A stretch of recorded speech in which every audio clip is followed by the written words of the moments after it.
Recipes in മലയാളത്തിലോട്ട് എല്ലാവർക്കും സ്വാഗതം. ഇന്ന് ഞാൻ നിങ്ങൾക്ക് ഷെയർ ചെയ്യാൻ പോകുന്ന റെസിപ്പി ശർക്കര വിരട്ടി. ചില സ്ഥലങ്ങളിൽ ഇതിനെ ശർക്കര ഉപ്പേരി എന്നും പറയും. ഓണക്കാലം അടുത്തുകൊണ്ടിരിക്കുകയാണല്ലോ. അപ്പോൾ ഓണസദ്യയിൽ ഒഴിച്ചുകൂടാൻ പറ്റാത്തൊരു കാര്യം തന്നെയാണ് ഈ ശർക്കര വിരട്ടി അല്ലെങ്കിൽ ശർക്കര ഉപ്പേരി. നമുക്ക് കടയിൽ നിന്ന് വാങ്ങിക്കുന്ന അതേ ടേസ്റ്റോട് കൂടി തന്നെ വളരെ എളുപ്പത്തിൽ വീട്ടിൽ തയ്യാറാക്കി എടുക്കാൻ പറ്റും. അപ്പോൾ അതെങ്ങനെ ഉണ്ടാക്കാമെന്ന് നമുക്ക് നോക്കാം. ഇതിൻ്റെ ലിസ്റ്റ് ഓഫ് ഇൻഗ്രീഡിയൻസ് താഴെയുള്ള ഡിസ്ക്രിപ്ഷൻ ബോക്സിൽ ഞാൻ ഇട്ടിട്ടുണ്ട്. ഞാനിവിടെ 2 പച്ചക്കായാണ് എടുത്തിരിക്കുന്നത്. ഇതിൻ്റെ തൊലിയെല്ലാം കളഞ്ഞിട്ട് ഒരു കത്തി വെച്ചിട്ട് ഓരോ പച്ചക്കായയും നടുക്ക് കൂടി ഇതേപോലെ വരഞ്ഞ് നമുക്ക് ഓരോന്നും 2 ആക്കി എടുക്കാം. അതിനുശേഷം ശർക്കര വരട്ടിയുടെ ഷേപ്പ് കിട്ടാനായിട്ട് ഇതേപോലെ ചെറിയ കഷ്ണങ്ങളാക്കി നമുക്ക് മുറിച്ചെടുക്കാം. ഇങ്ങനെ മുറിക്കുമ്പം ഒരുപാട് കട്ടി കൂടി പോകരുത്, അതേസമയം തീരെ കട്ടി കുറഞ്ഞും പോകരുത്. നമുക്കെല്ലാവർക്കും അറിയാമല്ലോ ഒരു ശർക്കര ഉപ്പേരിയുടെ കട്ടി എത്രയാണെന്ന്. ഏകദേശം അതേ രീതിയിൽ മുറിച്ചെടുക്കാം. പിന്നെ ഒരു കാര്യം ശ്രദ്ധിക്കണം, നിങ്ങൾ എപ്പോഴും ഇതേപോലെ മുറിച്ചെടുക്കുമ്പോൾ എല്ലാ കഷ്ണങ്ങളും ഏകദേശം ഒരേ കട്ടിയിൽ തന്നെ മുറിച്ചെടുക്കാൻ ശ്രദ്ധിക്കുക. കാരണം ഇതിനു ശേഷം നമ്മൾ വറുത്ത് കോരാനാണ് പോകുന്നത് ഈ പച്ചക്കായെല്ലാം. അപ്പോൾ ഓരോന്നും പലതും പല കട്ടിയാകുമ്പോൾ പല സമയങ്ങളിലായിരിക്കും അത് വെന്ത് കിട്ടുക അല്ലെങ്കിൽ ക്രിസ്പി ആയി കിട്ടുക. അപ്പം അത് നമുക്ക് വളരെയധികം ബുദ്ധിമുട്ടായിരിക്കും. ഓക്കെ, അപ്പം ഏകദേശം ഒരേ കട്ടി തന്നെ അരിഞ്ഞെടുക്കാൻ ശ്രദ്ധിക്കാം. അതിനുശേഷം ഒരു പാനിലോട്ട് ആവശ്യം പോലെ എണ്ണ ഒഴിക്കാം. ആ എണ്ണ നന്നായിട്ട് ചൂടായി കഴിയുമ്പോൾ അതിലോട്ട് ഈ പച്ചക്കായ എല്ലാം എടുത്ത് കോരിയിട്ട് നമുക്ക് വറുത്തെടുക്കാം.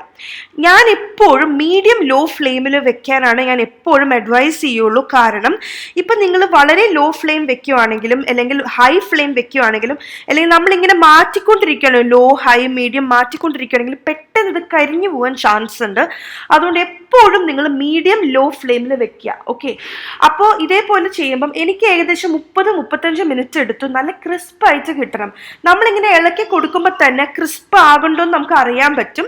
പിന്നെ നിങ്ങൾക്ക് ഏകദേശം ഒരു 30 മിനിറ്റ് ഒക്കെ ആകുമ്പോഴത്തേക്കും ഓരോന്നെടുത്ത് ഒന്ന് തണുത്ത് ഒന്ന് ചൂടാറ്റി നമുക്കൊന്ന് കട്ട് ചെയ്ത് നോക്കാം. പിന്നെ ക്രിസ്പായിട്ട് മുറിഞ്ഞ് വരുന്നുണ്ടെങ്കിൽ അതായത് അത് റെഡി ആയിട്ടുണ്ട്. ഓക്കെ, അപ്പോൾ എനിക്ക് 30-35 മിനിറ്റ് എടുത്തു ഒരു മീഡിയം ലോ ഫ്ലെയിമിൽ. അപ്പം നിങ്ങളും അതുപോലെ ശ്രദ്ധിച്ച് ചെയ്യാം.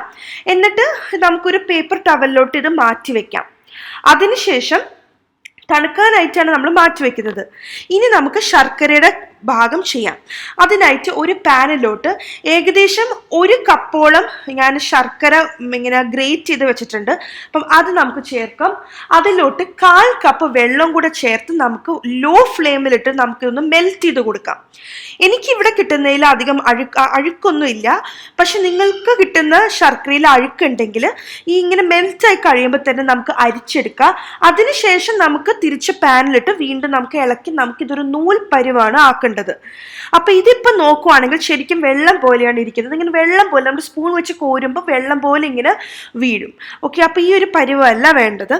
അപ്പൊ ഏകദേശം ഇതേപോലെ കുമിളകൾ ഇങ്ങനെ ചെറിയ കുമിളകൾ വരാൻ തുടങ്ങുമ്പം ആ സമയത്ത് ഞാൻ ഇതിലോട്ട് ഒരു 1/4 ടീസ്പൂൺ ഏലക്ക പൊടിച്ചത് ചേർക്കുന്നുണ്ട്. പിന്നെ ഒരു 1/4 ടീസ്പൂൺ ജീരകം പൊടിച്ചതും ചേർക്കുന്നുണ്ട്. അതിൻ്റെ കൂടെ തന്നെ ഞാനൊരു 1/2 ടീസ്പൂൺ ചുക്ക് പൊടിച്ചതും കൂടെ ചേർക്കുന്നുണ്ട്. എന്നിട്ട് നമുക്ക് ഇതേപോലെ ലോ ഫ്ലെയിമിലിട്ട് നമുക്കൊന്ന് ഇളക്കി കൊടുക്കാം. അപ്പോൾ ഇത് നമുക്ക് വേണമെങ്കിൽ ഇതിൻ്റെ എമൗണ്ട് കൂട്ടാം. അതായത് ജീരകവും ഏലക്കയൊക്കെ വേണമെങ്കിൽ നിങ്ങൾക്ക് 1/2 വെച്ചെടുക്കാം. അപ്പോൾ നിങ്ങൾ ചുക്കിടുമ്പം ഒരു 1/2 ടീസ്പൂണിന് പകരം ഒരു 3/4 ടീസ്പൂൺ ഇടാം. പക്ഷേ എനിക്ക് ഒരുപാട് ഈ സ്പൈസസിൻ്റെ കുത്തൽ എനിക്ക് അത്ര ഇഷ്ടമില്ലാത്തതുകൊണ്ടാണ് ഞാൻ ഈ ഒരു ലെവലിൽ ഇട്ടത്. അപ്പോൾ വേണമെങ്കിൽ ഇച്ചിരിയും കൂടെ കൂട്ടിയിടാം. പക്ഷെ നിങ്ങൾ എപ്പോഴും ചുക്കിൻ്റെ കണക്ക് ഒരു ഇച്ചിരിയും കൂടെ കൂടുതൽ ഇടണം, ഈ ബാക്കി ഏലക്ക പൊടിച്ചതും ജീരകം പൊടിച്ചതിനെക്കാട്ടി കൂടുതലും. കാരണം നമ്മൾ എപ്പോഴും ശ്രദ്ധിച്ച് കാണും ശർക്കര ഉപ്പേരി കഴിക്കുമ്പം ചുക്കിൻ്റെ ടേസ്റ്റാണ് ഏറ്റവും കൂടുതൽ മുന്നിട്ട് നിൽക്കുന്നത്. അപ്പം അങ്ങനെ ചെയ്ത് കഴിയുമ്പോൾ ഇതിപ്പോൾ നോക്കുവാണെങ്കിൽ ഞാനിപ്പോൾ സ്പൂൺ വെച്ച് കോരിയിടുമ്പോൾ ഇതേപോലെ വെള്ളം പോലെ അല്ല വീഴുന്നത്, ഇങ്ങനെ വിട്ടാണ് വീഴുന്നത്. അതായത് നമുക്കൊരു സ്റ്റിക്കി ആയിട്ട് തോന്നും. ആ സമയത്ത് ഏറ്റവും ലോ ഫ്ലെയിമിൽ തന്നെ വെക്കുക. എന്നിട്ട് നമ്മൾ തണുത്തിരിക്കുന്ന ആ വറുത്ത കായ കഷ്ണങ്ങളെല്ലാം ഇതിലോട്ട് ചേർത്ത് നമുക്ക് സ്പീഡിലൊന്ന് ഇളക്കിയെടുക്കാം. അങ്ങനെ ഇളക്കി ഒരു ഫ്യൂ സെക്കൻഡ്സ് കഴിയുമ്പോൾ തന്നെ നമുക്കിതിലോട്ട് ഒരു 2 ടീസ്പൂൺ 2-2.25 ടീസ്പൂൺ പൊടിച്ച പഞ്ചസാരയും കൂടെ നമുക്ക് ചേർക്കാം. ചേർത്ത് നമുക്കൊന്ന് ഇളക്കി കൊടുക്കാം. അപ്പോൾ നമ്മൾ ഫ്ലെയിം ഓഫ് ചെയ്തിട്ടാണ് നമ്മൾ ഈ പഞ്ചസാര ചേർക്കുന്നത്, അത് പ്രത്യേകം ശ്രദ്ധിക്കുക. അപ്പം നമ്മളിങ്ങനെ ശർക്കരയിൽ ഇങ്ങനെ ഇട്ട് ഇളക്കുമ്പോൾ തന്നെ ഭയങ്കര സ്റ്റിക്കി ആയിട്ട് തോന്നും. അപ്പോഴാണ് നമ്മൾ ഈ പഞ്ചസാര പൊടിച്ചത് ചേർക്കുന്നത്.